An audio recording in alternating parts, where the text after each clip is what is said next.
अस्सलाम वालेकुम। दुरूद शरीफ पढ़ लो।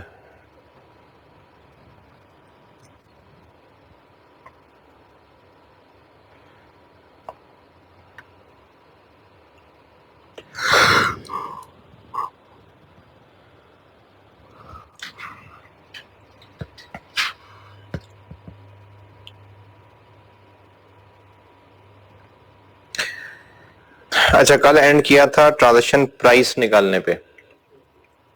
3 स्टेप्स मैंने कल पढ़ा दिए थे। आईएफआरएस 15 की इलस्ट्रेटिव एग्जांपल्स हैं, वैसे तो बाकी भी बहुत सारे स्टैंडर्ड्स की हैं जिनमें से जो जो करने के काबिल थी मैंने वो सवालों की शक्ल बना के डाल दी, कुछ एज इट इज कॉपी कर दी, कुछ जो है उन्हीं का आइडिया लेके अपनी फिगर्स लेके बना देता था। शेयर बेस्ड पेमेंट में ऐसे ही किया था मैंने, आईएफआरएस 9 में भी थोड़ा बहुत ऐसे ही किया था, अभी जो पिछला लीजेस पढ़ा है उसमें भी ऐसे ही किया है। तो मॉडिफिकेशन खास तौर पे तो जो आईएएस की एग्जांपल होती थी पार्ट बी में, तो वो मैं आपको खुद ही क्वेश्चंस बना के उसमें डाल देता था। लेकिन इसमें जो रेवेन्यू है ना, इसमें सारी ही एग्जांपल्स बहुत जबरदस्त हैं, यानी सारी पढ़ने से ताल्लुक रखती हैं। पूछा कुछ? आईएफआरएस 15 की जो सारी ही एग्जांपल्स हैं वो सारी पढ़ने वाली हैं। उसमें मैंने थोड़ी सी मेहनत ये कर ली है, क्योंकि आप सुस्ती के मारे मरने वाले हो जाते अगर काम कहता। वो वैसे अगर आप पढ़ेंगे तो कुछ 60+ एग्जांपल्स हैं जो 70+ पेजेस पे फैली हुई हैं। तो मैंने उनको निचोड़ा है, उनमें कुछ ऐसी बातें जो एक ही बात 2-2 दफा की हुई है वो उड़ा दी, या आईएएस का पैरा का रेफरेंस दे दे कि जी फलाने पैरे में ये लिखा हुआ है तो वो बस बता दिया। तो इस तरह मैंने निचोड़ के ये पेजेस समेटे हैं कुछ। उनमें मकसद यही है कि आप पढ़ें इनको, क्योंकि इन्हीं के ऊपर अगर सवाल बन जाए तो आपने सारे पढ़े हुए हों।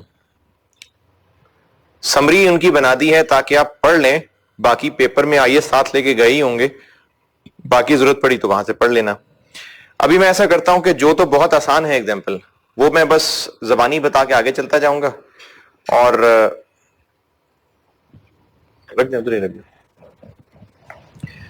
वो जबानी बता के आगे चलता जाऊंगा, जो होगी ज्यादा टेक्निकल उस पर डिस्कशन कर लूंगा। जितना कल पढ़ लिया था पहले उनसे रिलेटेड एग्जांपल्स देखते हैं। एग्जांपल 1 पे हैं IFRS 15 illustrative examples. Example 1,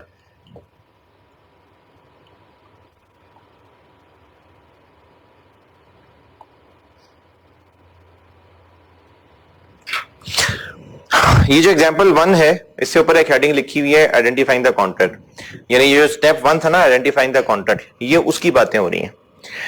identifying the contract के अंदर हमने ये भी देखना होता है कि क्या कस्टमर इस काबिल है कि हमें पैसे मिल जाएंगे। तो एग्जांपल 1 बस समरी बता देता हूं। एग्जांपल 1 ये है कि हमने एक कस्टमर को एक बिल्डिंग बेची है, क्योंकि वो एक रेस्टोरेंट बनाना चाह रहा था और वो उस काम में नया था और बंदा भी माड़ा ही था, और उसको कोई खास अंदाजा नहीं है कि रेस्टोरेंट कैसे चलते हैं, कंपटीशन भी बहुत ज्यादा है, और उसने हमसे सारी बिल्डिंग उधार पे खरीदी है, सिर्फ 5% पैसे रखवाए हैं और बाकी उसने कहा जी मैं आपको ना कुछ अरसे के बाद दूंगा। अब हमने जो उससे 5% पैसे रखे हैं डिपॉजिट के तौर पे और बाकी उसने कहा मैं आपको किस्तों में दे दूंगा बाद में, तो हमें अंदाजा हो रहा है कि इसके पास इतने पैसे वैसे होने नहीं है बाद में, क्योंकि इससे ये काम ना चला तो फिर है भी काम में नया, मार्केट भी बहुत टफ है, पता नहीं ये काम मैनेज कर सके कि ना कर सके, और जो हमें इस बिल्डिंग की कॉस्ट पड़ी है वही 5% से ज्यादा है जो उसने हमारे पास डिपॉजिट रखवाया है। तो हमें नहीं लग रहा कि हम इससे पैसे निकलवा पाएंगे। तो आइडेंटिफाइंग कॉन्ट्रैक्ट के अंदर यह भी जरूरी था कि हमें पैसे मिलने की प्रोबेबल उम्मीद है, तो हमें नहीं लग रहा कि उम्मीद है, तो हम इसमें रेवेन्यू नहीं बनाएंगे। जब तक उम्मीद नहीं हो जाती तब तक रेवेन्यू नहीं बनाएंगे, और वो जो 5% दे चुका हुआ है वो हम लायबिलिटी बना के रखेंगे हैं, जब तक क्लियर नहीं हो जाता, जब तक कंफर्म नहीं हो जाता कि वो पैसे दे रहा है कि नहीं दे रहा है। यानी चूंकि उसके हालात माड़े हैं ना और हमें उम्मीद नहीं है कि वो पैसे दे सकेगा, तो जब तक हालात क्लियर नहीं हो जाते हम रेवेन्यू नहीं बना सकते, और रेवेन्यू नहीं बना सकते तो जितने पैसे वो दे चुका है वो हमें एडवांस लायबिलिटी ट्रीट करने पड़ेंगे। ये एग्जाम्पल 1 है नॉन रिफंडेबल, लेकिन नॉन रिफंडेबल के बारे में भी ना शर्तें थी। स्टेप 1 में लिखा हुआ था कि अगर हम ऊपर वाली कंडीशंस पूरी नहीं कर पा रहे तो जो नॉन रिफंडेबल है उसको हम इनकम मान लेंगे, लेकिन उसकी भी आगे कुछ शर्तें थी, तो वो भी शर्तें पूरी नहीं हो रही। उसमें यह था कि सब्सटेंशियली सारे पैसे मिल गए हों, तो इसमें तो दिया ही 5% है सिर्फ, तो इसलिए हम इसको इनकम अभी नहीं मान सकते। हाँ जी, ये हमें लायबिलिटी रखनी पड़ेगी। ये एग्जाम्पल 1 में। अगर स्पीड पढ़ने की तेज है तो आप पढ़ लें साथ, अगर स्पीड तेज नहीं है और नहीं पढ़ना तो बस गुजरते जाते हैं। हाँ, और कॉन्ट्रैक्ट खत्म हो गया जब, बिल्कुल टर्मिनेट खत्म, और हमारी कोई जिम्मेदारी नहीं है, फिर इनकम बना लेंगे उसको। फिर ये एक बची कुची चीज होगी जिसको हम इनकम बना रहे होंगे, क्योंकि कॉन्ट्रैक्ट ही खत्म हो गया, पार्टी गई, खत्म, सब खत्म हो गया। फिर जो हाथ झाड़ते हुए जो हाथ में आएगा वो इनकम बन जाएगी।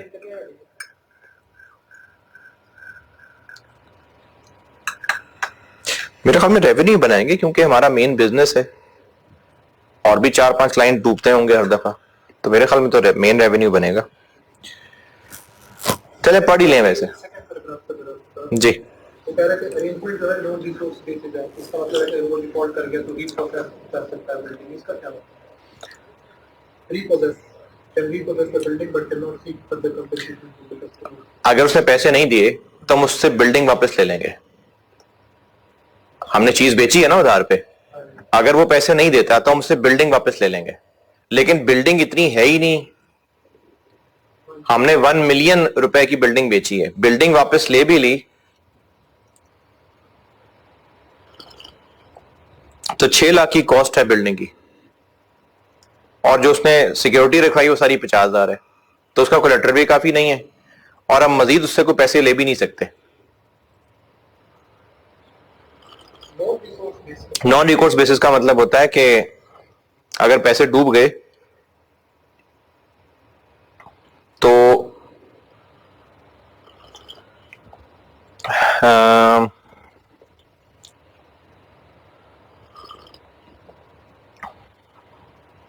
ये उसने आगे एक्सप्लेन तो किया हुआ है, क्योंकि नॉन रिकोर्स बेसिस नॉर्मली एक फैक्टरिंग के लिए वर्ड इस्तेमाल होता है। अब यहां पर उससे क्या मुराद थी वो उसने आगे समझा दिया, विच मींस कि कस्टमर अगर डिफॉल्ट कर गया तो हम बिल्डिंग वापस ले लेंगे, लेकिन मजीद उससे पैसे नहीं मांग सकते। बिल्डिंग वापस ले लेंगे, लेकिन अगर बिल्डिंग बेकार हो गई हुई, तब तक टूट फूट गई हुई, तो मुझसे मजीद पैसे नहीं मांग सकते। फैक्टरिंग में ना नॉन रिकोर्स बेसिस ये होती है कि अगर हमने किसी को उधार दिया और कहा कि डेटर से हम पैसे लेके तो अपने पास खुद रख लेंगे, लेकिन अगर डेटर से पैसे ना मिले तो फिर मैं उससे उधार वापस नहीं मांग सकता, ये नॉन रिकोर्स बेसिस होता है। तो वो उसने एक्सप्लेन किया हुआ है कि कस्टमर अगर डिफॉल्ट कर गया तो हम मैक्सिमम बिल्डिंग ले लेंगे, ये नहीं कि बंदा उठा लेंगे, हम बिल्डिंग ले लेंगे वापस, इससे ज्यादा कुछ नहीं कर सकते। ये बता रहा है कि जो पैसे हमने रखे हुए हैं वो भी बहुत हल्के हैं, वो तो कॉस्ट तक नहीं कवर कर रहे इसकी।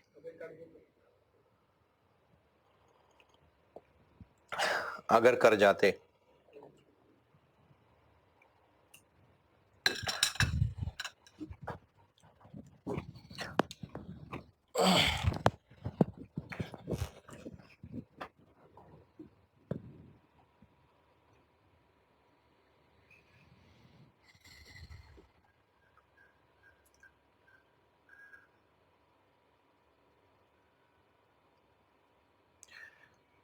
पता नहीं, पता नहीं कर जाते तो क्या है।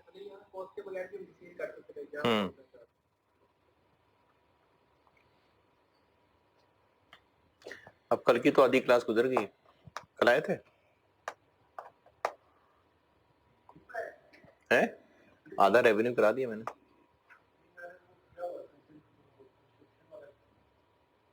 अच्छा हाँ जी, एग्जाम्पल 2 में ये है कि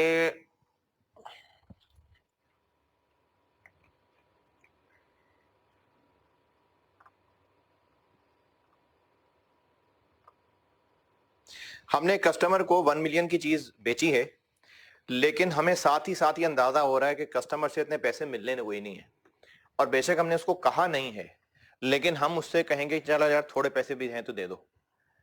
हमें उम्मीद कोई नहीं उससे पैसे मिलने की, लेकिन हम अंदरों तैयार हैं कि अगर वो आधे भी देता तो आधे भी रख लेंगे। और हमने अंदर अपनी असेसमेंट ये की है कि ये जो 1 मिलियन की चीज बेची है, इसके अगेंस्ट हम 4 लाख में भी राजी हो जाएंगे। तो प्रोबेबल हमें चूंकि 4 लाख मिलना है, तो फिर हम रेवेन्यू 4 लाख के ऊपर बनाएंगे। ये एग्जाम्पल 2 के अंदर कि हमने उसको बेशक कहा नहीं है, लेकिन हम खुद अंदरों तैयार हैं कि अगर उसने नहीं दिए तो हम थोड़े भी कर देंगे, यानी इम्प्लिसिट प्राइस कंसेशन, कि कहा नहीं है लेकिन हमें अंदाजा है कि हमने उसको पैसे छोड़ ही देने, क्योंकि उसकी हालत ठीक कोई नहीं है। इसमें ना हम आगे चल के देखेंगे कि एस्टीमेट चेंज हुआ करेगा, लेकिन अभी इस वक्त हम 4 लाख को समझेंगे कि प्रोबेबल है, तो वो प्रोबेबल वाली कंडीशन पूरी हो गई। अभी ये जो मिसालें हैं ना, एग्जांपल 1 2 3 4, ये चल रही हैं आइडेंटिफाइंग द कॉन्ट्रैक्ट की कंडीशन को स्पेसिफिकली डिस्कस करते हुए कि वो कंडीशन पूरी हो रही है कि नहीं हो रही। तो उसमें कंडीशन जो होती है कि प्रोबेबल है कि हमें पैसे मिलेंगे, तो वो बात हो रही है कि बेशक 1 मिलियन नहीं उम्मीद पैसे मिलने की, लेकिन 4 लाख तक है कि मिल जाएंगे, और हम अंदर से तैयार भी हैं कि 4 लाख में भी राजी हो जाएंगे, तो इसलिए वो कंडीशन पूरी करा दी।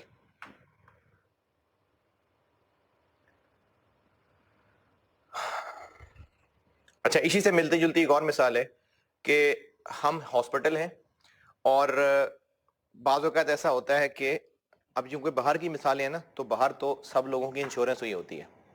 तो हम एक हॉस्पिटल हैं, हमारे पास एक अनइंश्योर्ड पेशेंट आ गया, अनइंश्योर्ड, उसकी इंश्योरेंस नहीं थी, जख्मी था, इमरजेंसी में लाना था, और वहां का कानून भी यही था कि जो है वो पहले इलाज करो, पर्ची बाद में बन जाएगी।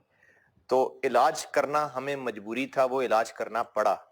जब बाद में उस शख्स की इन्वेस्टिगेशन की गई तो वो माड़ा बंदा था, और ये उस क्लास में था जो हम कह सकते हैं कि ये फलाने गरीबों की क्लास है। अब इलाज तो हमने कर दिया, हम ये तो पहले देख ही नहीं सकते थे कि कस्टमर किस काबिल है, लेकिन अब हमें अंदाजा हो रहा है कि ये मुश्किल से 1000 को दे पाएगा हमें। वैसे इस तरह का इलाज के हम 10,000 तो कम से कम लेते हैं, लेकिन हमें अंदाजा ये हो रहा है कि इससे 1000 से ज्यादा नहीं मिलने, 1000 से ज्यादा नहीं मिलने। तो इसलिए हम 1000 के बारे में कह सकते हैं कि इतना को प्रोबेबल है, तो इसी को फिर हम प्रोबेबल मान के आगे चलेंगे।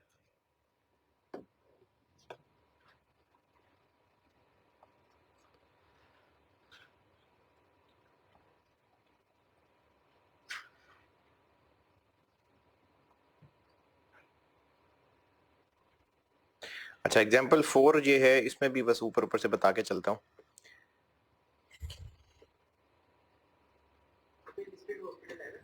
क्या जी?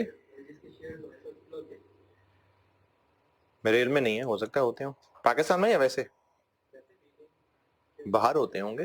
प्राइवेट हॉस्पिटल का कमाते नहीं है, बिल्कुल कमाते हैं, हो सकता हो। नहीं तो ये आईएएस लिस्टेड पे तो नहीं होते, आईएएस सब पे होते हैं, कंपनीज पे होते हैं।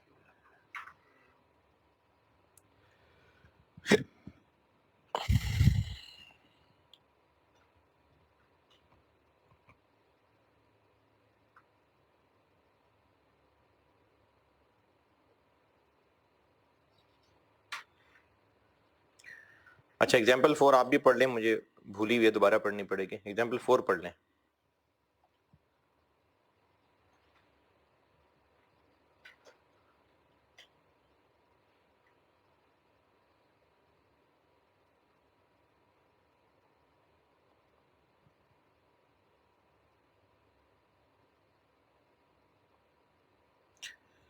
यूजेज बेस्ड रॉयल्टी का मतलब है कि हमने एक लाइसेंस, पेटेंट था एक, पेटेंट की मिसाल ऐसे है कि हमने कोई दवाई का फार्मूला बनाया, और वो चूंकि हमने बड़ी मेहनत से बनाया और हमारी ईजाद है, तो हम गवर्नमेंट से कहें कि जी ये तो हमने ईजाद किया है, तो इस पे तो हमारा हक है। तो गवर्नमेंट के अच्छा ऐसा करो कि 3-4 साल ले लो, 3-4 साल तुम्हें इजाजत है कि सिर्फ तुम ही ये बना के बेचोगे, और किसी को इजाजत नहीं दे रहे हम। ये ना हो कि तुम्हारा फार्मूला को कॉपी करके अपनी दवाई बेच ले। तो तुम्हें इजाजत है, तुमने इतनी कौम की खिदमत की है, तो तुम्हें इजाजत है। अब क्या है कि हमारे पास खाली मैदान है और कोई कंपेटिटर नहीं है, तो हमने गवर्नमेंट से पेटेंट रजिस्टर करवा लिया। ये एक इंटेंजिबल एसेट होता है। अब इस पेटेंट को हमने किसी और कंपनी को किराए पे दे दिया कि चल यार तू भी बना के बेच ले, फलाने इलाके में तुम बना के बेच लो, और जितना बेचोगे उस पर रॉयल्टी हमें देना। ये है यूजेज बेस्ड रॉयल्टी, ये लिखा हुआ पहली लाइन में।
हाँ जी, पढ़ लिया।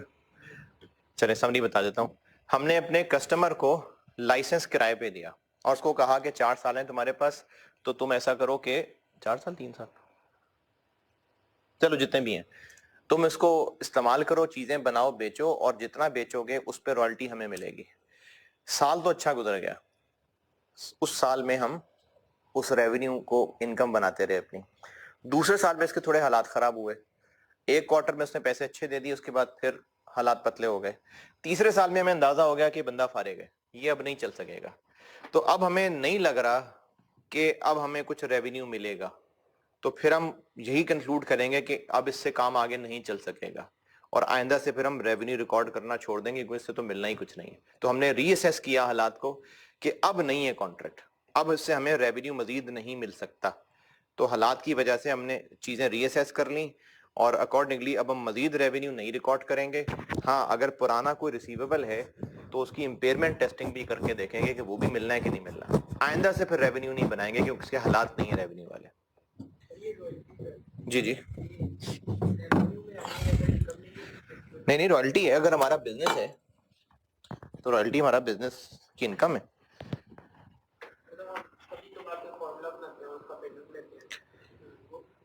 देखो,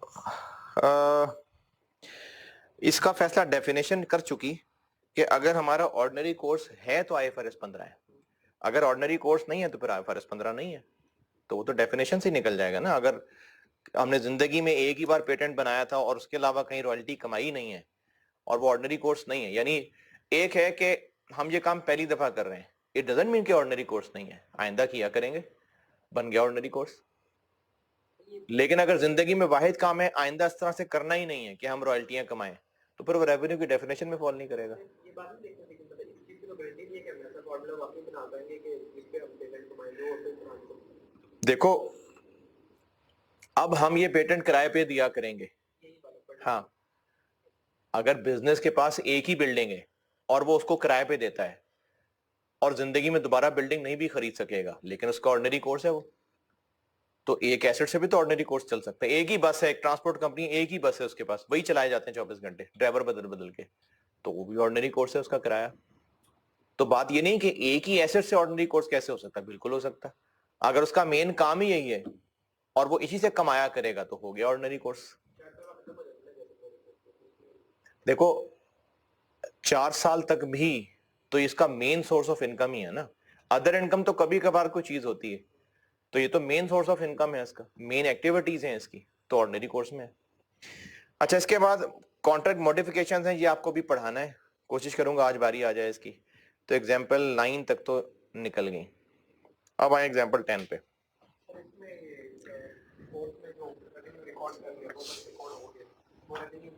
जी जी, एग्जाम्पल 10 ऑनवर्ड आ जाए। ये अब आते हैं परफॉर्मेंस ऑब्लिगेशन के ऊपर, ये भी मैं कल स्टेप पढ़ा चुका हुआ था आपको। इसमें जो आसान आसान है वो बस बता के गुजर रहा हूं, जो थोड़ा सा टेक्निकल है उस पर बात कर लेते हैं।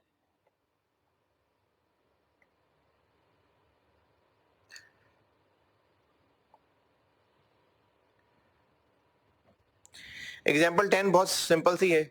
हमने एक कस्टमर को हॉस्पिटल बना के देना है। अब उसके लिए हमने उसको मटेरियल भी सप्लाई करना है, डिजाइन भी सारा हमने करना है, सारा काम हमने करके देना है। और ये सारी वो सर्विसेज हैं जो हम वैसे भी किया करते हैं, यानी बिल्डिंग मटेरियल भी हम वैसे बेचा करते हैं, इंजीनियरिंग भी हम करके दिया करते हैं, सुपरविजन भी हम किया करते हैं। लेकिन चूंकि उसको हॉस्पिटल बना के देना है तो अब वो सारी चीजें मिलके एक कंबाइंड आउटपुट बन जाएंगी। मैंने कल परफॉर्मेंस ऑब्लिगेशन में बताया था दो शर्तें होनी जरूरी हैं। एक, वो गुड या सर्विस बाय नेचर डिस्टिंक्ट है, और दूसरा with in the context of contract वो आपस में एक दूसरे से इंटर रिलेटेड नहीं है। और इसकी तीन मिसालें आईएस ने बताई हैं। एक मिसाल कि वो सब मिलके एक कंबाइंड आउटपुट का हिस्सा ना बनते हो, एक दूसरा उसकी शक्ल ना बदल देता हो, जैसे मैंने पेंट की मिसाल दी थी। अब पेंट की शक्ल बदल गई, पेंट देना और पेंट करना ये दो अलग अलग चीजें थी। लेकिन जब पेंट दे के करना भी हमने है तो जो पेंट दिया है उसकी शक्ल बदल गई ना। अब वो दोबारा से नहीं डब्बों में भरा जा सकता, लेकिन एसी दिया और इंस्टॉल किया, एसी की शक्ल नहीं बदली, एसी वापस उतारा जा सकता है। तो ये दो अलग परफॉर्मेंस ऑब्लिगेशन है। लेकिन पेंट बेचना और पेंट करके देना, चूंकि करके देने से पेंट बेचे हुए की शक्ल बदल जाने वाली है, तो फिर ये दो अलग अलग परफॉर्मेंस ऑब्लिगेशन नहीं है। और तीसरी मिसाल हो गई, एक, अगर ये सारी आपस में कंबाइंड आउटपुट बनने वाली हैं तो फिर ये अलग अलग ऑब्लिगेशन नहीं है। दूसरा, अगर आपस में इंतहाई इंटर रिलेटेड है तो भी ये सेपरेट नहीं है। तीसरा, अगर एक दूसरे की शक्ल बदल दे, उसकी शनाख्त बदल दे, तो भी ये अलग अलग ऑब्लिगेशन नहीं है। अब इसमें हमने चूंकि हॉस्पिटल देने का वादा किया है, बेशक हम मटेरियल अलग बेचते हैं, इंजीनियरिंग अलग करके देते हैं, सुपरविजन अलग करते हैं, लेकिन बेचना उसको चूंकि कंबाइंड आउटपुट है तो इसलिए इसमें परफॉर्मेंस ऑब्लिगेशन एक ही है या सब अलग अलग है? एक ही। ये लिखा हुआ एग्जाम्पल 10 के अंदर।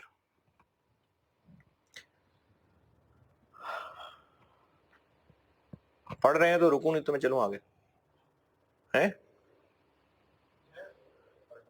पढ़ लो पढ़ लो, एग्जाम्पल 10 पढ़ लो।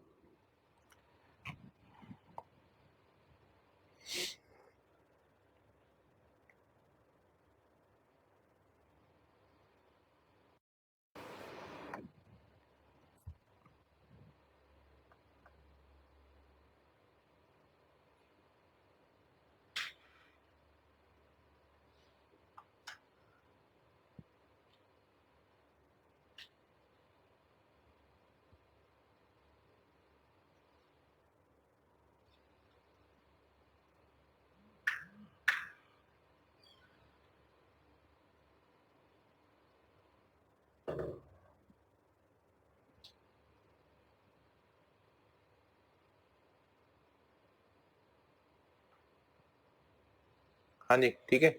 अच्छा, एग्जाम्पल 11 में आगे 4-5 केसेस हैं। ए, ये पहले मैं कल बता चुका था, ए की समरी बता देता हूं, बी की भी समरी बता दूंगा, लेकिन सी की भी बता दूंगा, लेकिन डी और ई पढ़ कर डिस्कस करेंगे। ए की इक्विपमेंट तो यार इंस्टॉल कर दो। हाँ वो तो जगह चलेगा। देखें, चूंकि हमने पूरा हॉस्पिटल बना के देना है और उस हॉस्पिटल ही का वादा तय हुआ है, और हॉस्पिटल है ही वही जिसमें हमने इक्विपमेंट वगैरह सब लगा के देना है, फिनिशिंग करके देनी है, सारा तय हुआ है ना। अब जैसे फर्ज कर लें, हम कंस्ट्रक्शन कंपनी है और हमने किसी कस्टमर से कहा है कि हम आपको घर बना के देंगे और ये पंखे शंखे सब फिटिंग फर्निश्ड घर, टर्न की कॉन्ट्रैक्ट है, आपको सब ये फिटिंग्स लगी मिलेंगी। अब वैसे अगर देखा जाए तो जो घरों के अंदर फिटिंग्स लगी होती हैं जो उतर सकती हैं, लेकिन चूंकि तय ही उससे एक फर्निश्ड घर हुआ है तो वो कंबाइंड आउटपुट है। तो इसी तरह से हॉस्पिटल है ही, हमने तय ही ये किया है कि उसमें इक्विपमेंट वगैरह सब लगा होगा, उसकी इंस्टॉलेशन। तो चूंकि वो सारा एक कंबाइंड आउटपुट तय हुआ है, इसलिए ये सिंगल परफॉर्मेंस ऑब्लिगेशन। अच्छा, ये जो मैंने निचोड़ी हुई है ना एग्जांपल्स, अगर आपको किसी एग्जांपल में लग रहा हो कि नहीं इस पे कुछ और डिटेल भी देखनी है तो पढ़ लेना ओरिजिनल जाके, हो सकता है उसमें कोई एक आधी लाइन ऐसी और मिल जाए जिससे आपका जवाब मिल जाए। मैंने तो अपनी समझ के मुताबिक निचोड़ लिया कि हाँ सेंस बन रही है, लेकिन अगर आप मजीद पढ़ना चाहें किसी एग्जाम्पल को, वैसे मुझे उम्मीद यही है कि मैंने इसमें से कुछ भी सेंस वाली चीज डिलीट नहीं की है, सिर्फ वो चीजें डिलीट की हैं जो बार बार रिपीट हो रही थी या आईएएस के पैराग्राफ का रेफरेंस आ रहा था। लेकिन फिर भी अगर आप तसल्ली करना चाहें तो आप ओरिजिनल पढ़ लीजिएगा। एग्जाम्पल 11, एग्जाम्पल 11 का केस ए, ये मैंने कल मिसाल दे दी थी कि अगर हम सॉफ्टवेयर बेचते हैं और उसका बकायदा लाइसेंस करके बेचते हैं, लेकिन अगर लाइसेंस ना भी करें तो भी सॉफ्टवेयर काबिल इस्तेमाल है। लाइसेंस करके बेचते हैं, फिर उसमें इंस्टॉलेशन भी हम ही करके देते हैं और उसकी जो बाद में टेक्निकल अपडेट्स हैं वो भी हम ही करके देते हैं। लेकिन अगर हम ये टेक्निकल अपडेट्स ना भी करें तो भी सॉफ्टवेयर चलता है, अगर हम इंस्टॉल ना करें तो और इंस्टॉल कर देगा। तो हम ये चारों काम अगर करके दे रहे हैं और बेशक एक पैकेज डील करके दे रहे हैं, लेकिन हमने कोई बुरा नहीं मनाया अगर वो हम इनमें से चारों में से कोई एक हमसे ना करवा रहा होता, हम बाकी तीन कर देते, कोई बात नहीं। तो परफॉर्मेंस ऑब्लिगेशन अलग अलग है। ये ए है। लेकिन बी ये है कि अब सॉफ्टवेयर जो है ना, जब हम इंस्टॉल करने लगेंगे तो सॉफ्टवेयर की शक्ल बदल जानी है। यानी एक तो है ना कि बना बनाया, जैसे ये ऑफिस वगैरह है, ये जिस हालत में होता है उसी हालत में इंस्टॉल होता है। लेकिन अगर हमने अपने क्लाइंट्स के लिए कुछ ईआरपी बना के रखे भी हुए हैं, लेकिन इंस्टॉल करते करते उनकी शक्ल बदल जाती है, उसमें मॉडिफिकेशन डल जाती है, उसमें कस्टमाइजेशन आ जाती है इंस्टॉलेशन के दौरान, वो कहते हैं जी इसको ऐसे करना है, इसको ऐसे करना है, इंस्टॉलेशन में हो जाती है। जैसे तैयार छतें बना के रखी हुई हैं, आल्दो के वो इस मिसाल में नहीं है, लेकिन तैयार छतें बना के रखी हुई हैं रफ रफ सी। अब जिस घर में भी जाके लगानी होंगी उसकी फिनिशिंग में थोड़ी बहुत एडजस्टमेंट करेंगे। तो हम अगर इंस्टॉलेशन के दौरान सॉफ्टवेयर की शक्ल बदल देते हैं तो अब सॉफ्टवेयर इटसेल्फ और इंस्टॉलेशन ये दो अलग अलग नहीं है, अब ये इकट्ठे हैं। तो सॉफ्टवेयर और इंस्टॉलेशन इकट्ठे हो गए, बाकी जो अपडेट्स हैं और टेक्निकल सपोर्ट वो अब भी अलग अलग है। ये मैंने ए और बी बताया। और सी ये है, ये जो मैंने एसी की मिसाल दी थी कि एसी भी बेच रहे हैं और हम इंस्टॉलेशन भी कर रहे हैं, और हम बुरा ना मनाते अगर वो इंस्टॉलेशन किसी और से करवा लेता, हमसे करवा रहा चलो कर देते। तो एसी और इंस्टॉलेशन दो अलग अलग परफॉर्मेंस ऑब्लिगेशंस हैं। तो अगर पढ़ना चाहें तो पढ़ लें, केस ए, केस बी और केस सी पढ़ लें, ये मैंने बता दिए हैं।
नहीं नहीं नहीं नहीं, कंबाइंड आउटपुट थोड़ी है।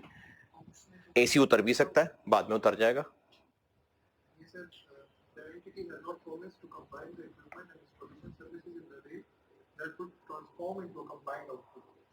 देखें,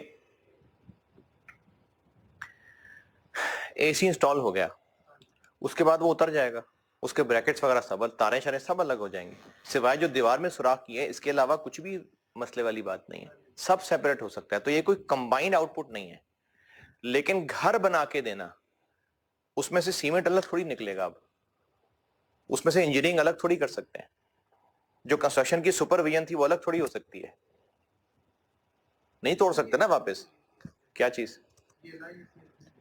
ये लाइन ये लिखी हुई है कि जैसे मैंने मिसाल दी है कि हमने सॉफ्टवेयर को इंस्टॉल करते करते सॉफ्टवेयर की शक्ल बदल दी, अब वो सॉफ्टवेयर और इंस्टॉलेशन इकट्ठे रहेंगे, लेकिन एसी इंस्टॉल करते एसी की शक्ल तो नहीं ना बदल जाएगी।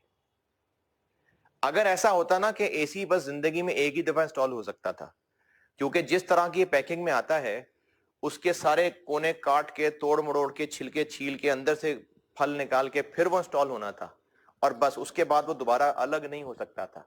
ये कंबाइंड आउटपुट है। कंबाइंड आउटपुट भी कह सकते हैं और ये भी कह सकते हैं कि बाद वाली सर्विस पहले वाली की शक्ल बदल रही है, लेकिन एसी और इंस्टॉलेशन, एसी अपनी जगह कायम रहेगा, इंस्टॉलेशन वाली चीजें अपनी जगह कायम रहेंगी। एसी बाद में अलग करें फिर कहीं लगा लें, ब्रैकेट्स अलग करें फिर कहीं लगा लें।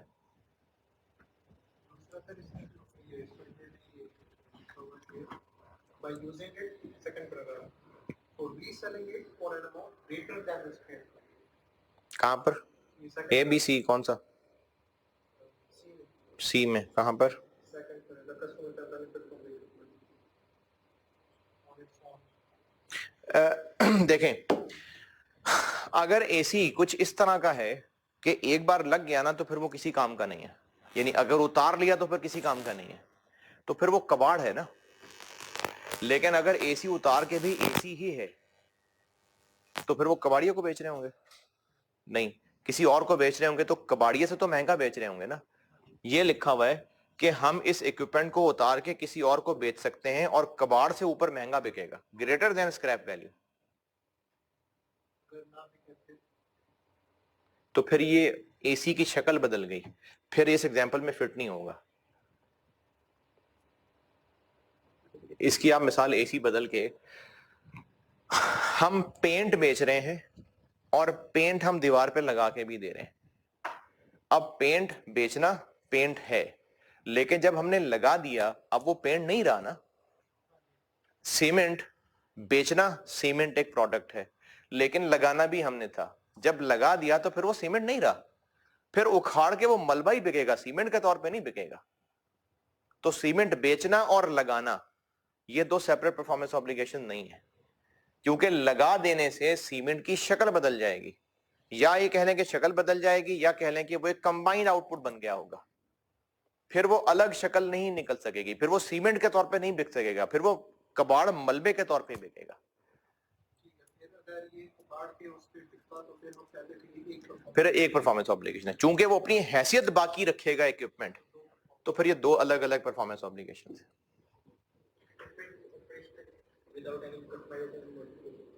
जैसे कंप्यूटर है,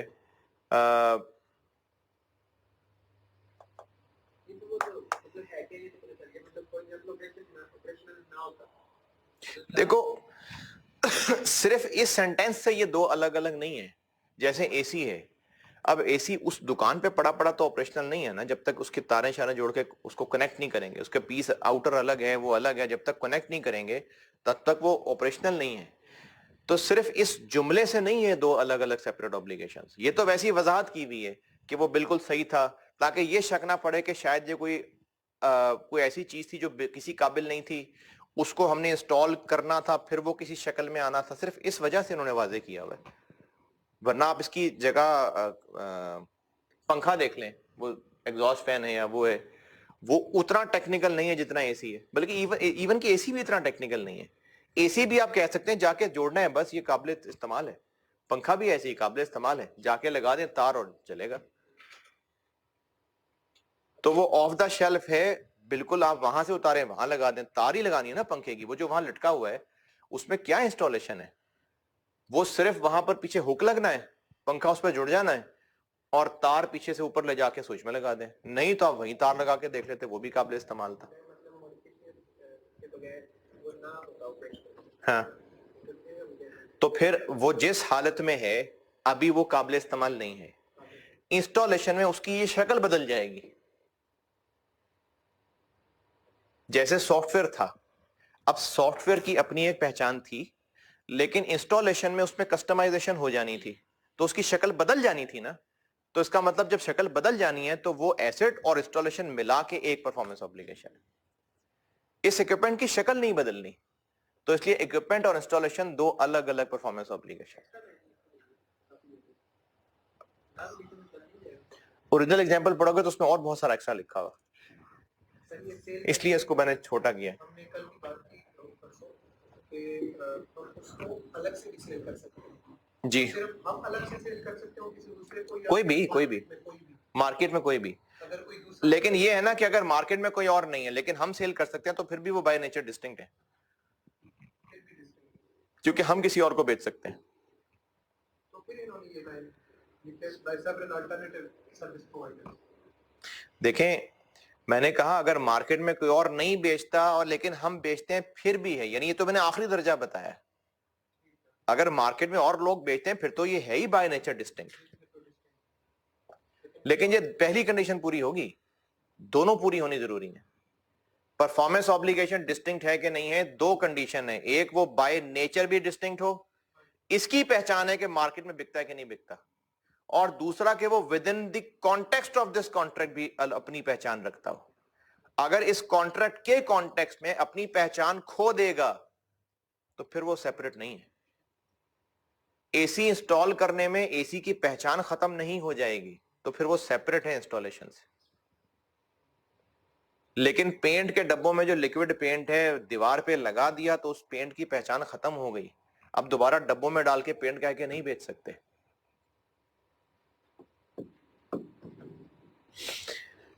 डी, इस पे थोड़ी बात कर लेते हैं।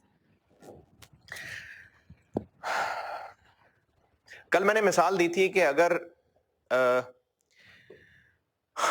इक्विपमेंट हम किसी को बेचते हैं और साथ ये शर्त रखते हैं कि हमसे इंस्टॉल कराओगे तो बेचेंगे वरना नहीं बेचेंगे, तो फिर उस सूरत में क्या कहा था?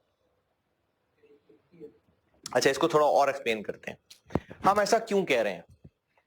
अगर हम सिर्फ इसलिए कह रहे हैं कि जैसे कॉलेज है, कॉलेज वाले स्टूडेंट्स को जब एडमिशन दे रहे होते हैं तो एक पेपर वाले को एडमिशन नहीं दे रहे होते, क्योंकि इनकी प्रेफरेंस होती है कि वो स्टूडेंट्स आए जिनके मल्टीपल पेपर है। इससे क्या फायदा है? जो एक पेपर यहां से पढ़ेगा दूसरा उसको लाजमी पढ़ना पड़ेगा, क्योंकि एक के बगैर दूसरा समझ नहीं आएगा।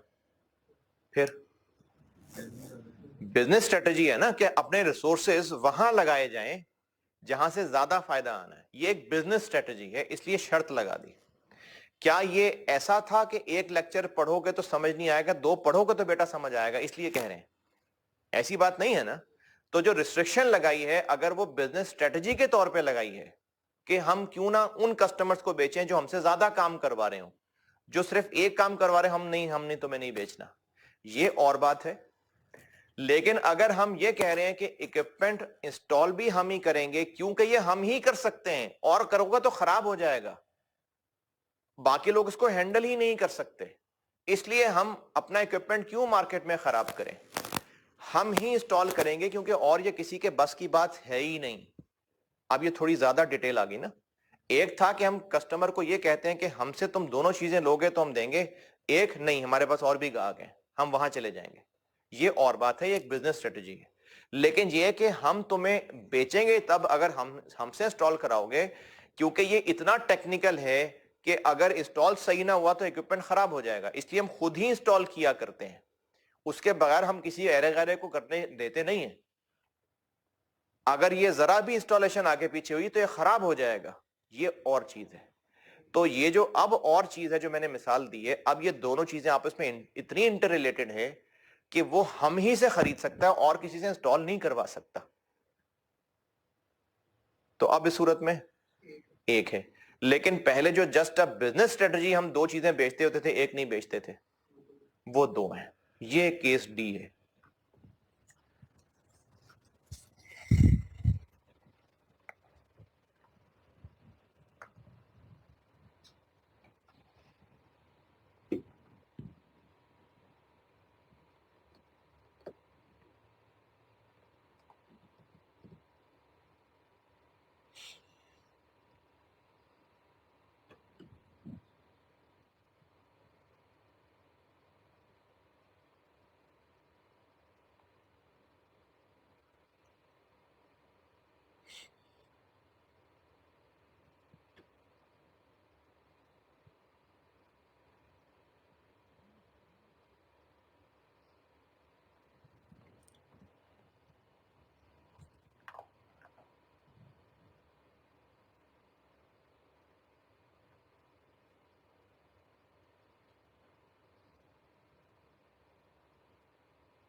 कोई फायदा नहीं बैठने का।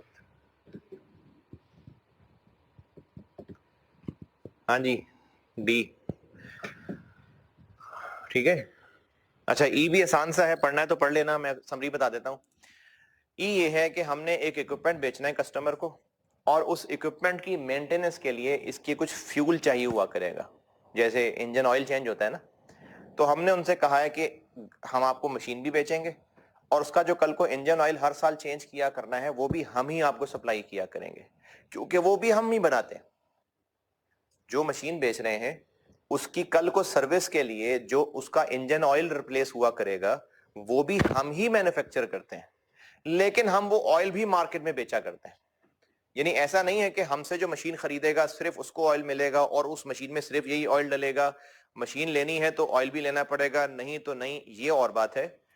और हम वैसे भी मार्केट में ऑयल बेच दिया करते हैं। तो अब इस सूरत में हम कस्टमर को बेशक ये कह रहे हैं कि इक्विपमेंट भी हम बेचेंगे, ऑयल भी हम देंगे, और वो ऑयल है भी हमारा ही अपना बना हुआ, लेकिन चूंकि मार्केट में वैसे भी बेचा करते हैं और वो हमसे ना खरीदता, मार्केट से जाकर खरीद लेता, तो भी काम चल जाता। तो अब इस सूरत में दो, ये केस ई लिखा हुआ।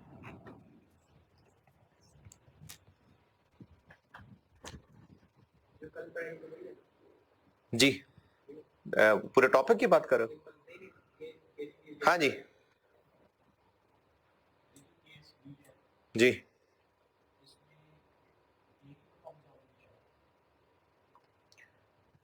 केस डी में नहीं, दो है, क्योंकि हमने जो शर्त लगाई है वो बस अपनी बिजनेस स्ट्रेटजी के तौर पे लगाई है। वो कह रहा है कि सेम वही जो केस सी में था, तो केस सी में दो थी ना।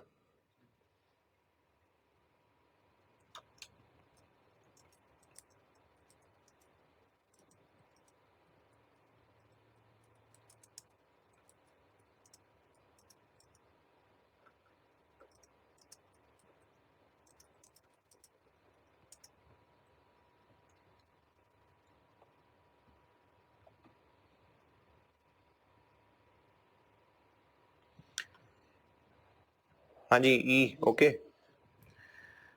अच्छा जी, एग्जाम्पल 10 भी इसी हवाले से है। ये उस बारे में है जो कल बात हुई थी कि परफॉर्मेंस ऑब्लिगेशन एक्सप्लिसिट भी हो सकती है और हमारे बिजनेस प्रैक्टिसेस का हिस्सा भी हो सकती है, यानी बिन कहे भी समझ जाओ खुद ही, वो भी हो सकती है। इसमें जो केस ए है, एग्जाम्पल 12, केस ए,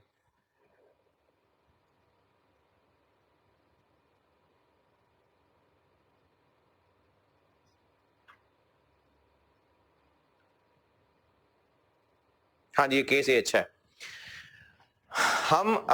हम एक मैन्युफैक्चरर हैं, इलेक्ट्रॉनिक डिवाइसेस के चले मैन्युफैक्चरर हैं, टीवी शीवी बनाते हैं, और हमारा एक डिस्ट्रीब्यूटर है, और हम डिस्ट्रीब्यूटर को बेचते हैं, वो फिर आगे बेचता रहे एंड कस्टमर को। हमारी सेल कब है? जब हमने डिस्ट्रीब्यूटर को बेच दिया। हमारा कस्टमर डिस्ट्रीब्यूटर है। हम अपने डिस्ट्रीब्यूटर को ये कहते हैं कि तय किया, यानी उससे कि इस चीज के तो हम तुमसे पैसे ले रहे हैं, लेकिन अगर एंड कस्टमर को तुम ये चीज बेचोगे तो उसको कहना हमारी तरफ से कि कोई रिपेयर शिपेयर का काम हो तो बताना, फ्री कर देंगे। दोबारा सुने, हम मैन्युफैक्चरर हैं, हमने अपना इक्विपमेंट जो भी हमारी डिवाइसेस हैं वो डिस्ट्रीब्यूटर को बेचा, पैसे लेने हैं उससे, और उसको ये कहा कि जब तुम एंड कस्टमर को बेचोगे और उसको कोई रिपेयर का मसला हुआ तो वो तुम्हारे पास आएगा, हमारी तरफ से तुम फ्री कर देना, हम तुम्हें उसके पैसे दे देंगे। यानी कंपनी इस काम के कस्टमर से पैसे लेगी। ट्रांजैक्शन समझे? हम डिस्ट्रीब्यूटर को बेचेंगे, डिस्ट्रीब्यूटर आगे बेचेगा, और वो जो अगला कस्टमर है वो रिपेयर लेके डिस्ट्रीब्यूटर के पास आएगा, और हमने डिस्ट्रीब्यूटर को कहा है कि हमारे एजेंट बन के तुम उसको रिपेयर कर देना और हमसे उसके पैसे ले लेना, और अगर एंड कस्टमर नहीं आया तो फिर पैसे नहीं देंगे। ये सिचुएशन है। अब हमारा customer, revenue from contract with customer, हमारा कस्टमर कौन है? डिस्ट्रीब्यूटर। और रिपेयर के लिए कौन लेके आएगा? And customer. लेकिन इसको हम इस तरह देखेंगे कि जैसे हम अपने कस्टमर को ही रिपेयर की फैसिलिटी दे रहे हैं। डिस्ट्रीब्यूटर नहीं रिपेयर करवा रहा हमसे, लेकिन हमारा कस्टमर तो डिस्ट्रीब्यूटर है ना।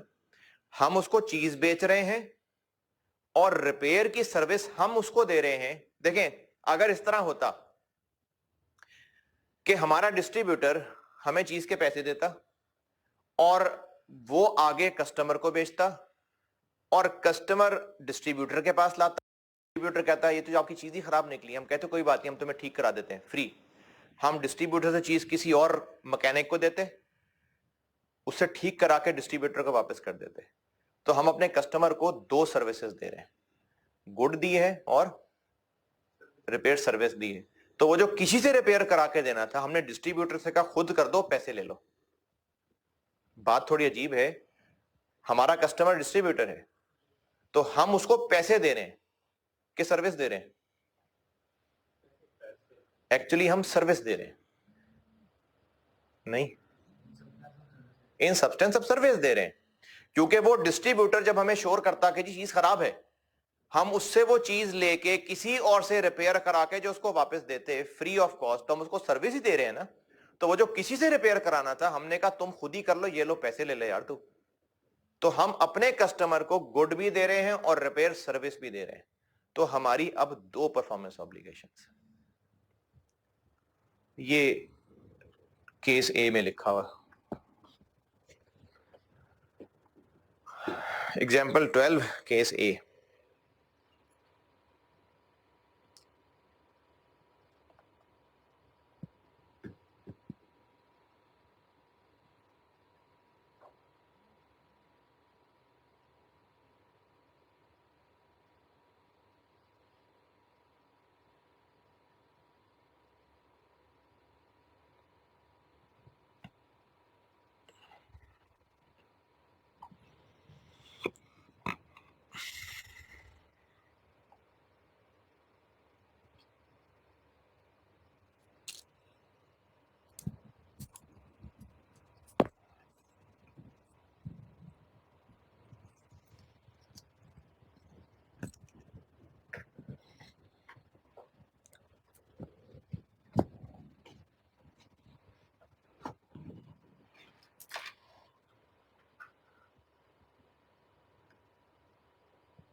हाँ जी, अच्छा, अब इसका जो केस बी है, केस बी ये है कि हमने अपने अच्छा, पहला केस क्या था कि हमने अपने डिस्ट्रीब्यूटर को क्लियरली कहा है, एक्सप्लिसिट, कि चीज तो बेच रहे हैं और रिपेयर का वादा भी हमारा पक्का। ये हो गया एक्सप्लिसिट कि चीज बेचना और सर्विस देना, ये दो ऑब्लिगेशन है। केस बी ये है कि हमने अपने डिस्ट्रीब्यूटर को क्लियरली कहा तो नहीं है, लेकिन हमारी पास्ट प्रैक्टिस है कि हम रिपेयर करके दिया करते हैं, जैसे आई 37 में होती है ना कंस्ट्रक्टिव ऑब्लिगेशन। तो अब हमने बेशक डिस्ट्रीब्यूटर को नहीं कहा, लेकिन हमारी कस्टमरी बिजनेस प्रैक्टिस बता रही है कि हमने सर्विस करके देनी है, और डिस्ट्रीब्यूटर को भी और एंड कंज्यूमर को भी उम्मीद लग गई है कि हमने काम करके देना ही देना है। तो अब इसमें हमारा इंप्लाइड वादा है, बेशक एक्सप्लिसिट नहीं है लेकिन इंप्लाइड वादा है। तो इसमें भी एक गुड और एक सर्विस। ये केस बी है। केस सी, ना हमने कहा है और ना पास्ट प्रैक्टिस है। तो इसमें कितनी परफॉर्मेंस ऑब्लिगेशन?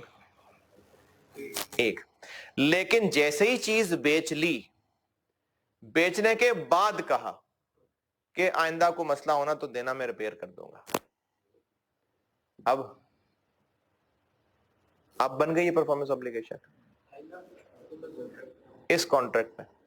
नहीं, कॉन्ट्रैक्ट में नहीं है तो परफॉर्मेंस ऑब्लिगेशन तो नहीं बनी। हाँ, IAS 37 के तहत प्रोविजन जरूर बना लेंगे, लेकिन जो आइंदा बेचा करेंगे, अब आ गए ना पास्ट प्रैक्टिस, तो अब आइंदा वालों के लिए ये इंप्लाइड हुआ करेगी। केस बी और सी में फर्क, केस बी में हमारी पहले ही पास्ट प्रैक्टिस है और हमने उस वक्त बेशक मुंह से नहीं कहा कि हम रिपेयर करके दिया करेंगे, लेकिन पास्ट प्रैक्टिस है तो इंप्लाइड है कि यह भी एक परफॉर्मेंस ऑब्लिगेशन है। केस सी, ना हमने कहा था और ना पास्ट प्रैक्टिस थी, लेकिन बेचने के बाद कहा कि रिपेयर कर देंगे, तो अब ये कॉन्ट्रैक्ट का हिस्सा तो नहीं है, परफॉर्मेंस ऑब्लिगेशन नहीं है। IAS 37 पे प्रोविजन बनेगी, लेकिन आइंदा जब भी कभी चीज बेचेंगे तो उनके लिए फिर ये इंप्लाइड हो जाया करेगी। ये केस सी है।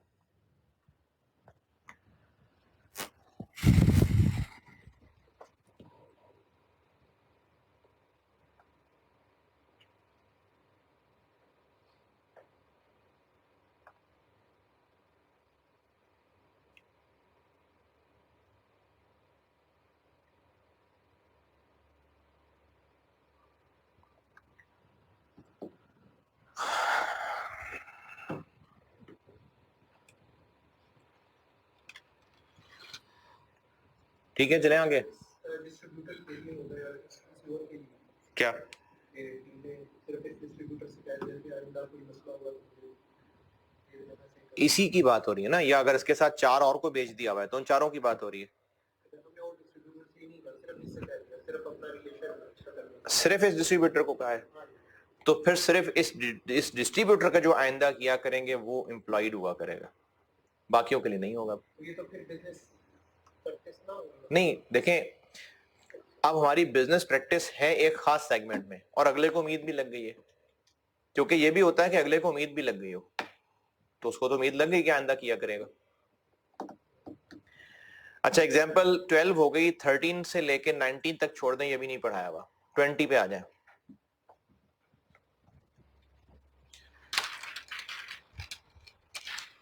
ट्वेंटी आसान सी है, ये कल सवालों में भी आ गया था कि अगर हमें काम मिला है और साथ ही साथ पेनल्टी की भी शर्त लगा दी है, तो एक तो जो हमें हमने एक बिल्डिंग बनानी है और कस्टमर ने कहा है कि बिल्डिंग की तो कीमत 1 मिलियन तुम्हें मिलेगी, लेकिन अगर काम टाइम पे नहीं हुआ तो लाख रुपए पेनल्टी भी पड़ेगी, यानी 10 लाख में से लाख काट लेंगे, तो इसमें से 9 लाख तो कंफर्म है कि नहीं, और जो बाकी 1 लाख है वो वेरिएबल है। तो 9 लाख प्लस 1 लाख तब करेंगे है नहीं, वेरिएबल में निकालने का तरीका क्या था, प्रोबेबिलिटी देखनी पड़ेगी, चूंकि ये हाँ या ना है तो देखेंगे कि ज्यादा चांसेस किसके हैं। अगर पेनल्टी पड़ने के ज्यादा चांस है तो कॉन्ट्रैक्ट ट्रांजैक्शन प्राइस 9 लाख है, लेकिन अगर पेनल्टी पड़ने ना पड़ने के चांस ज्यादा है तो कॉन्ट्रैक्ट प्राइस 10 लाख है। ये एग्जाम्पल 20। एग्जाम्पल 21, अच्छा एग्जाम्पल 21 देख लें। एग्जाम्पल 21 में यह है कि हमने अपने कस्टमर से वादा किया है कि उसको हमने बिल्डिंग बना के देनी है। अब कस्टमर ने क्या कहा है, कस्टमर ये कह रहा है कि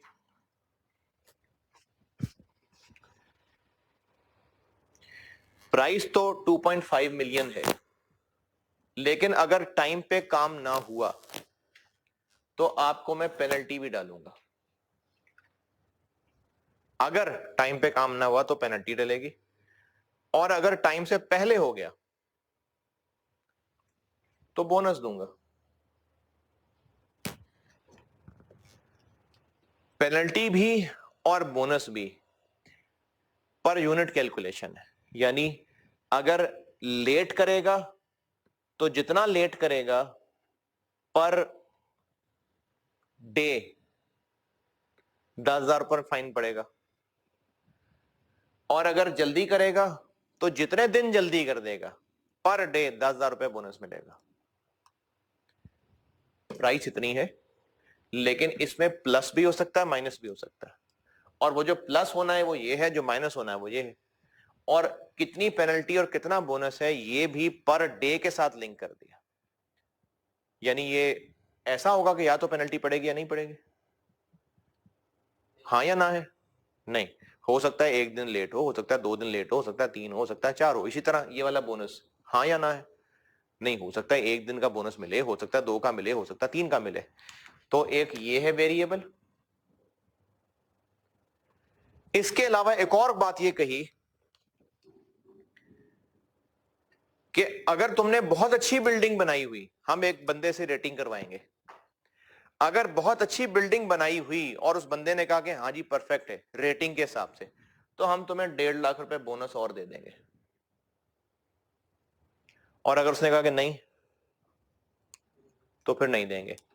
ये भी वेरिएबल है, ये भी वेरिएबल है, लेकिन इनकी कैलकुलेशन और इसकी कैलकुलेशन सेम होगी? नहीं, ये हाँ या ना वाला है और ये वो समेशन पी एक्स वाला है दोनों वेरिएबल, लेकिन वो समेशन पी एक्स करके कैलकुलेट होगा और ये हाँ या ना वाले से कैलकुलेट होगा। यानी अगर हमें ज्यादा उम्मीद है कि ये बोनस मिल जाना है तो शामिल कर लेंगे, ज्यादा उम्मीद है कि नहीं मिलना तो शामिल नहीं करेंगे, लेकिन इस पे समेशन पी एक्स लगाना पड़ेगा। ये एग्जाम्पल 21 में बताया हुआ।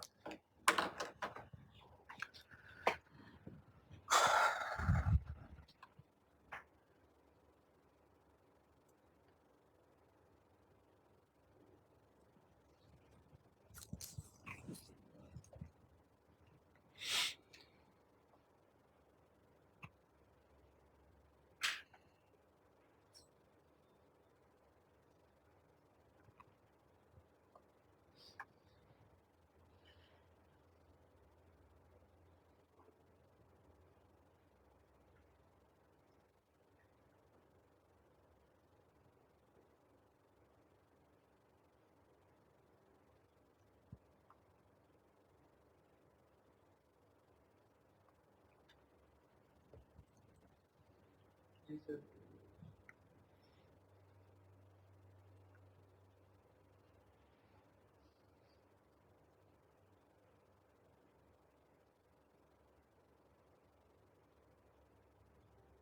हाँ जी 21। 22 ये वही है जो कल डिस्कस हो चुका, बल्कि सवाल भी कर चुके कि हमने इतने यूनिट्स बेचे हैं और उनमें से 4 की उम्मीद है कि वापस आ जाएंगे, तो उसकी रिफंड लायबिलिटी बना लें। ये वही है, ये हो गया। 23 अच्छा है, ये देख लें। उससे पहले पेज 3 पे आइएगा। अच्छा पीडीएफ वाले पे आना, कुछ लाइनें ऐड की हैं मैंने, जो पीडीएफ भेजा उसमें है पेज 3। ये वेरिएबल कंसिडरेशन की एक बात है जो मैंने कल डिस्कस नहीं की थी, आपने किसी ने पूछी भी थी तो मैंने कहा था बताऊंगा बाद में।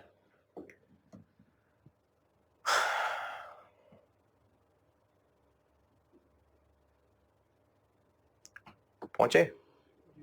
अच्छा, वेरिएबल कंसिडरेशन जो है ना, उसको ट्रांजैक्शन का पार्ट, ट्रांजैक्शन प्राइस का पार्ट बनाना है कि नहीं बनाना है, इसके लिए एक जुमला है बड़ा प्यारा सा। वो जुमला ये है कि हम वेरिएबल कंसिडरेशन, इसकी मिसाल ले लेते हैं। हम वेरिएबल कंसिडरेशन को ट्रांजैक्शन प्राइस का हिस्सा तब बनाएंगे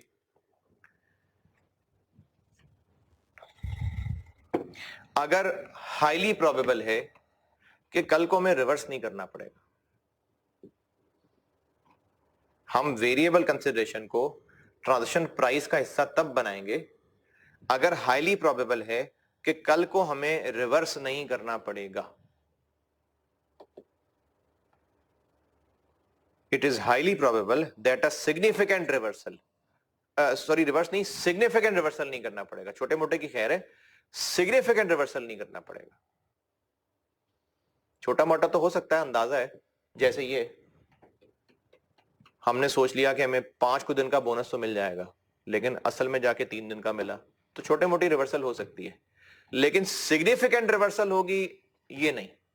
तो हम वेरिएबल कंसिडरेशन को तब ट्रांजैक्शन प्राइस का हिस्सा बनाएंगे अगर हाईली प्रोबेबल है कि कल को फिर रिवर्सल ना हो, सिग्निफिकेंट। अब ये फैसला कैसे करेंगे, इसके लिए कुछ फैक्टर्स देखने पड़ते हैं। वो फैक्टर्स बताए हुए आईएएस ने, पेज 3 के एंड पे देखें।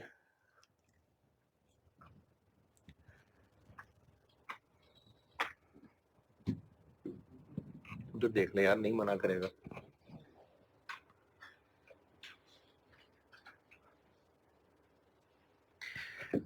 चलो जुबानी बोल देता हूं, वो फैक्टर्स ये हैं। अच्छा, किस चीज के फैक्टर्स, क्या बात हो रही है? जैसे अगर कंसिडरेशन किसी ऐसे हालात पे डिपेंडेंट है जो हमारे बस में नहीं है, हाईली ससेप्टेबल टू फैक्टर्स जो हमारे एंटिटी के कंट्रोल में नहीं है।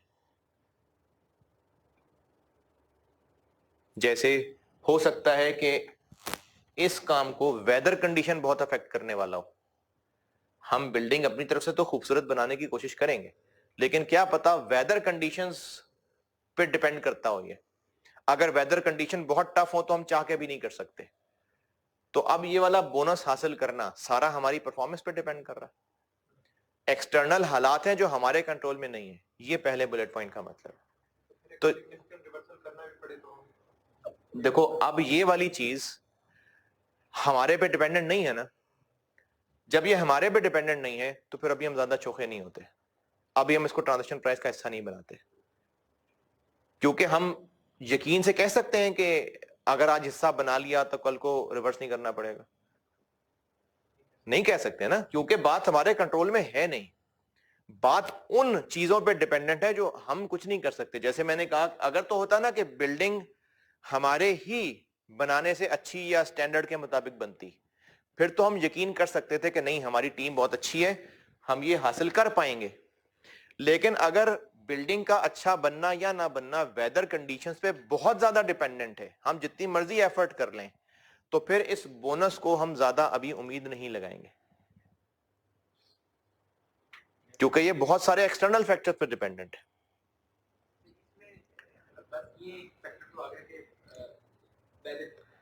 अच्छा, ये तो एक मिसाल थी ना, हो सकता है कोई गवर्नमेंट की पॉलिसीज के ऊपर डिपेंडेंट होता।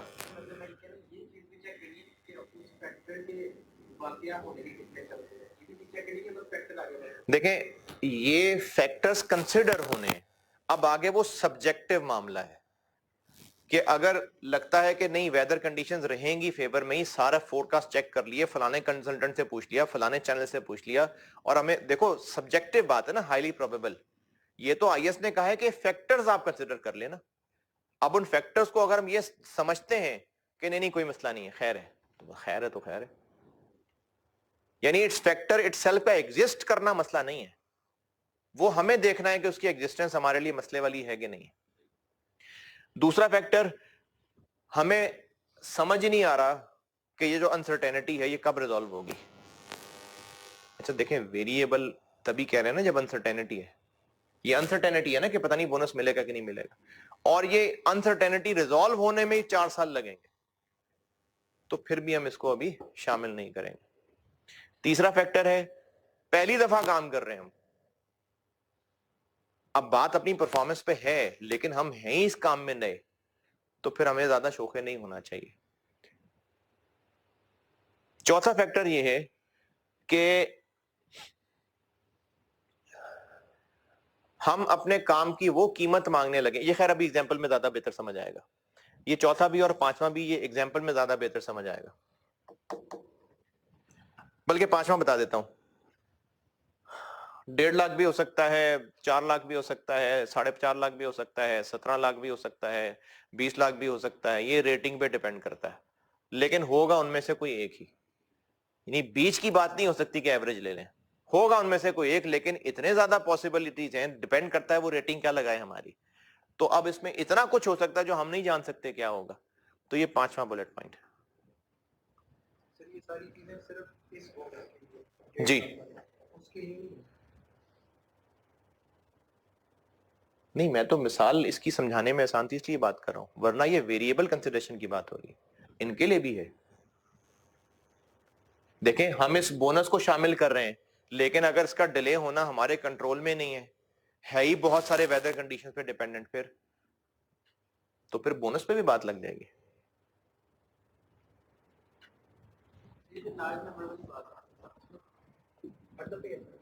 क्या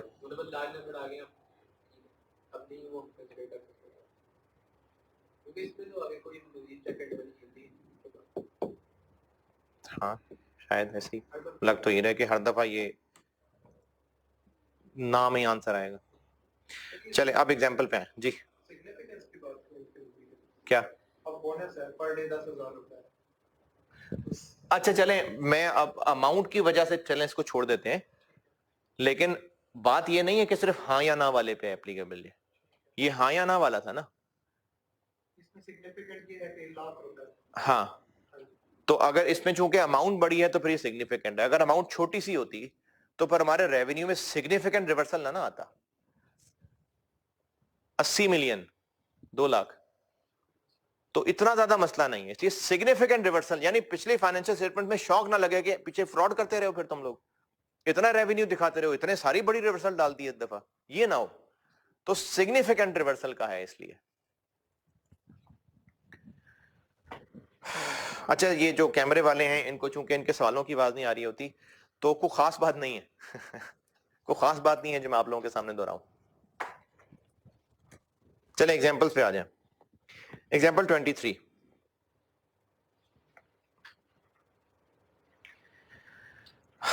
ये एक एक पढ़ते जाते हैं और डिस्कस करते जाते हैं। एग्जांपल 23 पढ़ लें क्योंकि याद भी नहीं है, एक दिन में ही भूल जाती है, पढ़ने करते हैं डिस्कस।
हाँ जी,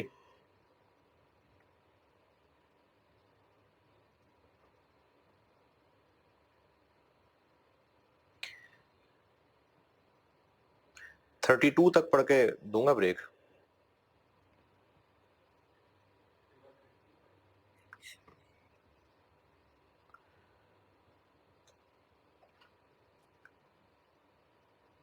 हाँ जी, 23 में बात यह की हुई है कि हम 100 रुपए का एक यूनिट बेचते हैं और डिस्काउंट भी दे देते होते हैं।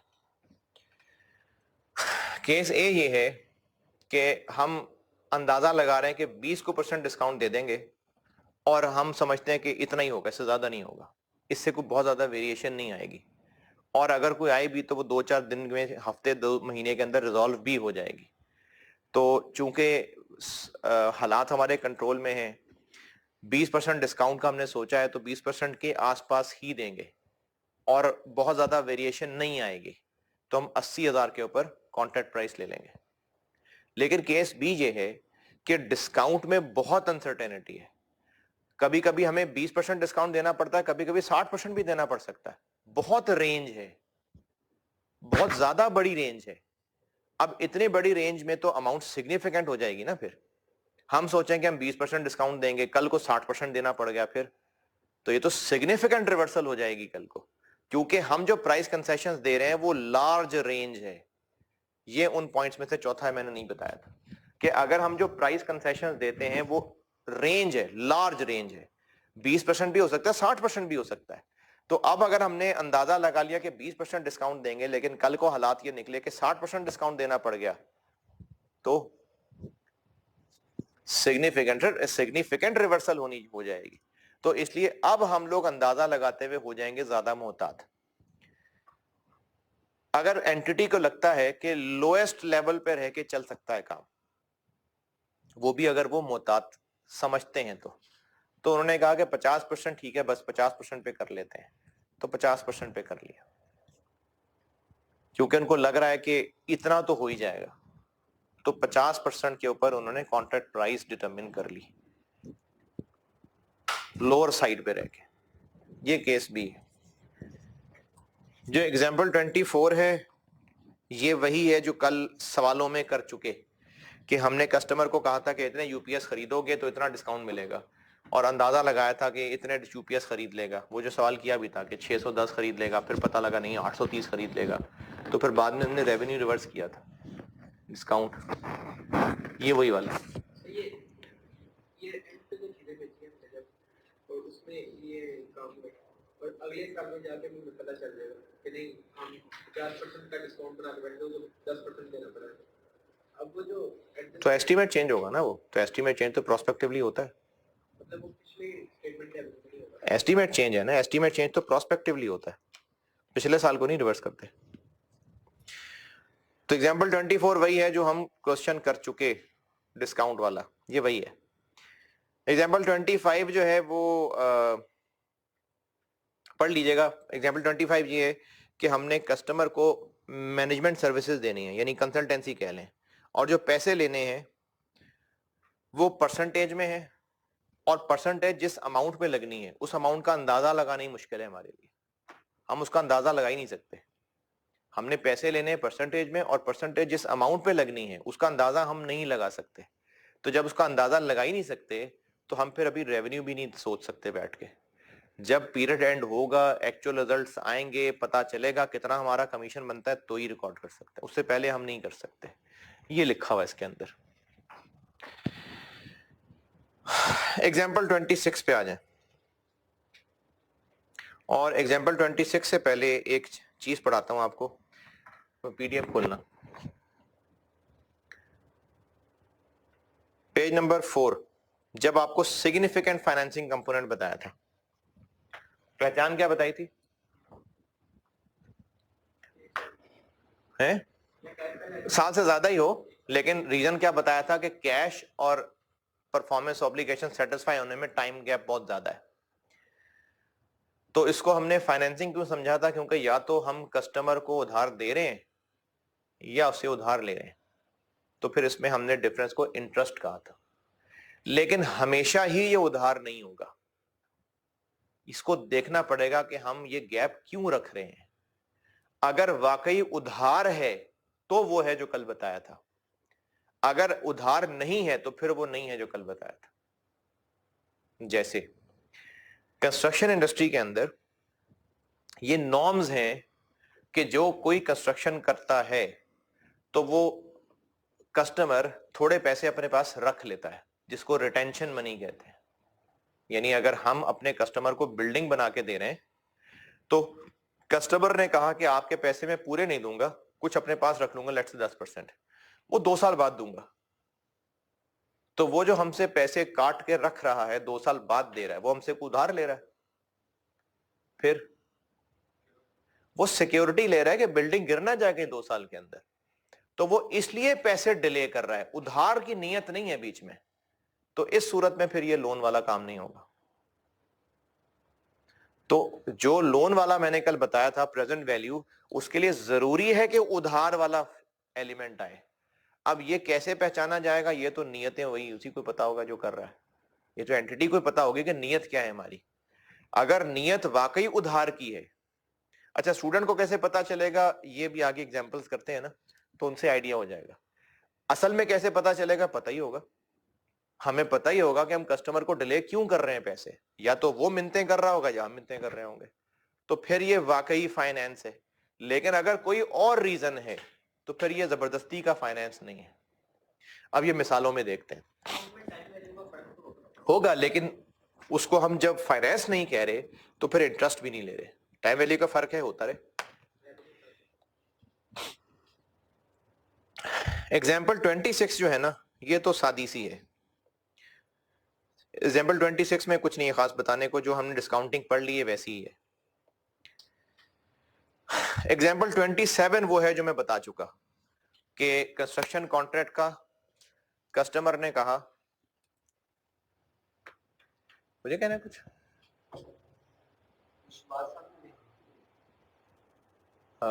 तो कर दे, पॉज कर दे। एग्जाम्पल 26 खुद हो जाएगी आपसे। एग्जाम्पल 26 में कोई रॉकेट साइंस नहीं है। एग्जाम्पल 27 वही है जो मैंने अभी मिसाल दी है कि अगर हमने कस्टमर को बिल्डिंग बना के देनी है और कस्टमर ने कहा है कि मैं बाकी सारे पैसे तो दे दूंगा, लेट से 10% रख लूंगा, 3 साल बाद दूंगा, रिटेंशन मनी।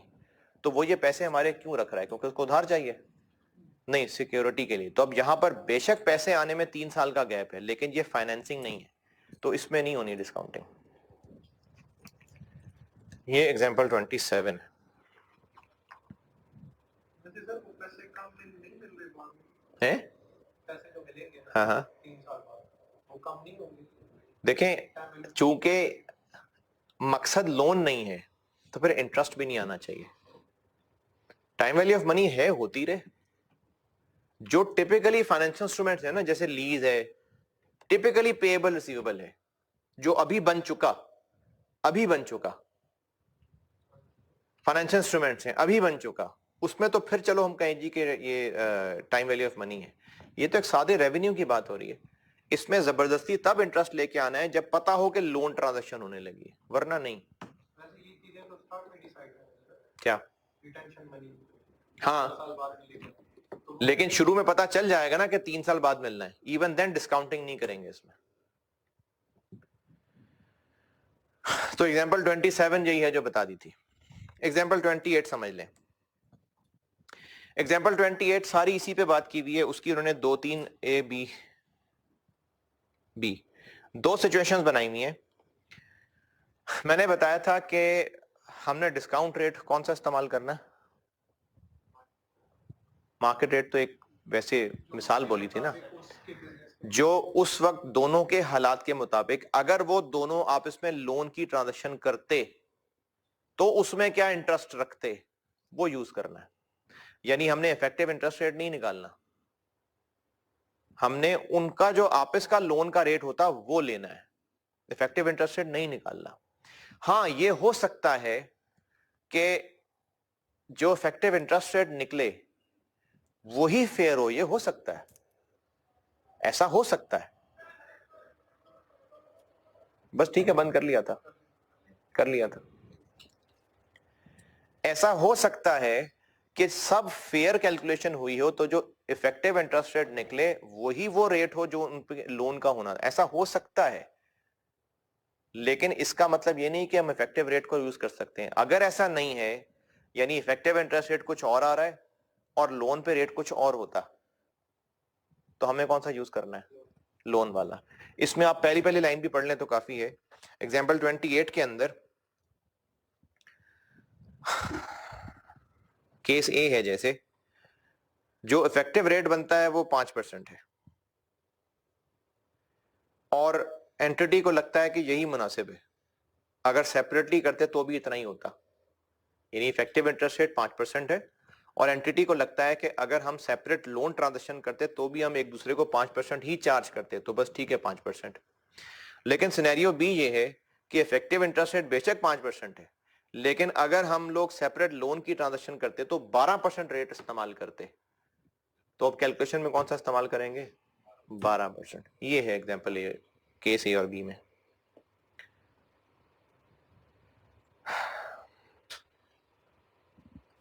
और एग्जाम्पल 29, ये भी जो मैंने 4-5 सवाल बोले थे, देखे नहीं? चलो जब जिंदगी में मौका मिलेगा हो जाएंगे। अब आपने फाइनेंशियल इंस्ट्रूमेंट्स कर लिए, लीजेस कर लिए, तो डिस्काउंटिंग इशू नहीं है। तो ये जो एग्जाम्पल 29 है ये उन्हीं में से एक है। एग्जाम्पल 30, एग्जाम्पल 30 समझ लें। हमने अपने कस्टमर से कहा कि हम तुम्हें लैपटॉप्स तो बेच रहे हैं, अगर तुम हमसे इसकी सर्विसिंग भी लेना चाहो, यानी अगर इसमें कोई छोटे मोटे मसले निकलते हो तो तुम वो सर्विस भी लेना चाहो हमसे, तो 3 साल की हम तुम्हें सर्विस दे रहे हैं, लेकिन उन 3 साल का पैसा तुम्हें अभी एडवांस जमा कराना पड़ेगा। 3 साल की सर्विस का पैसा अभी एडवांस जमा कराना पड़ेगा। हमने अपने कस्टमर को लैपटॉप्स बेचे हैं और उनसे कहा है कि अगर तुम हमसे ये रिपेयर वगैरह की सर्विस लेना चाहो तो 3 साल की सर्विस तुम्हें देने को तैयार है, लेकिन उन 3 साल का पैसा तुम्हें एडवांस देना पड़ेगा, लेट्स से 4,000 रुपए। अब इस एडवांस में बजाहिर क्या लग रहा है कि लोन है? नहीं, क्यों? 3 साल का पैसा इकट्ठा ले रहे हैं हम, है? अरे तो वो तो गुड सर्विसेज का पैसा ही लेते हैं, इंस्टॉलमेंट सेल कर रहे हैं तो चीज के ही पैसे ले रहे हैं ना, है? हाँ, कल यही बात हुई है कि जब भी कैश या तो बहुत एडवांस है या बहुत डिलेड है तो ये लोन है। हाँ, तो 3 साल का डिफरेंस है, तो बजाहिर लोन लग रहा है, लेकिन अंदर की बात यह है कि ये एक बिजनेस स्ट्रेटजी थी। क्यों? क्योंकि अगर हम कस्टमर को ऑप्शन देते कि तुम ऐसा करो कि एडवांस पैसे देने की बजाय पर मंथ दे दिया करना, अगर ये ऑप्शन होती कि पर मंथ दे दिया करना, तो फिर हमें 3 साल के पैसे 3 साल में फैल के मिलने थे। अभी हम सारे एडवांस क्यों ले रहे हैं?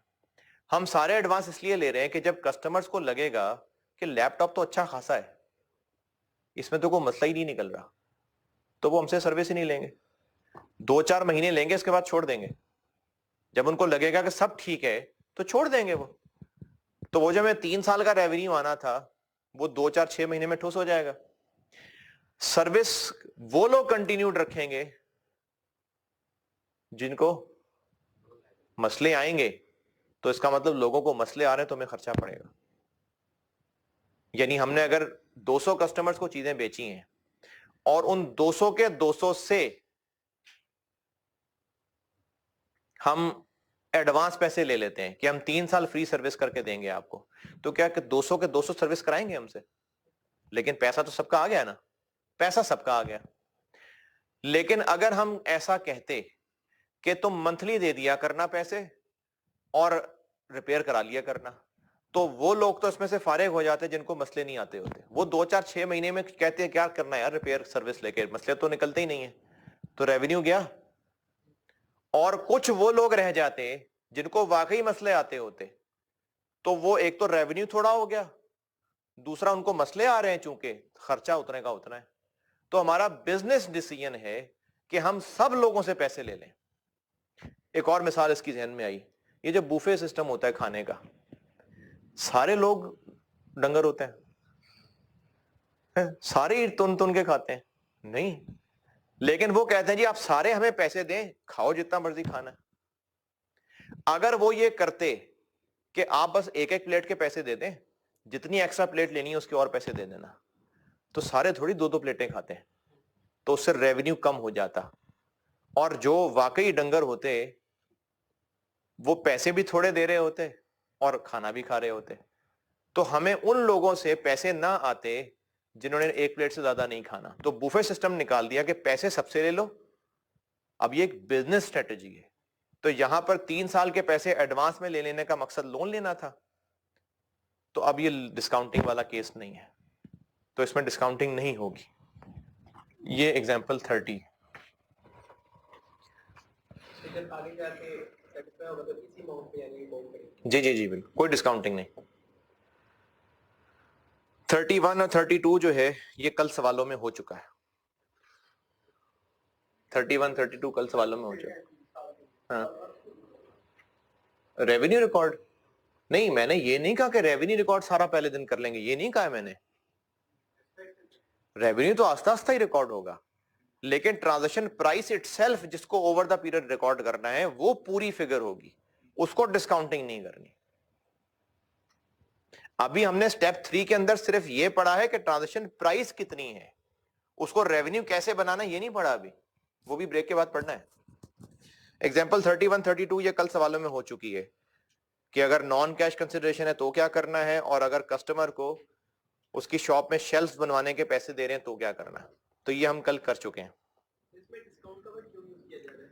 कहां पर जब हमने पहले पैसे ले लिए, डिस्काउंट का वर्ड क्यों यूज किया जा रहा है? पहले पैसे ले लिए मतलब उसमें डिस्काउंट का यूज हो गया। डिस्काउंट नहीं, कंपाउंडिंग होगी ना उसमें।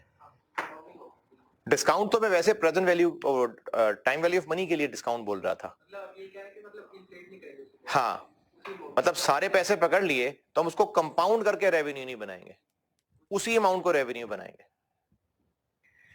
चलें जी, इसको 79 को यहीं रोकते हैं।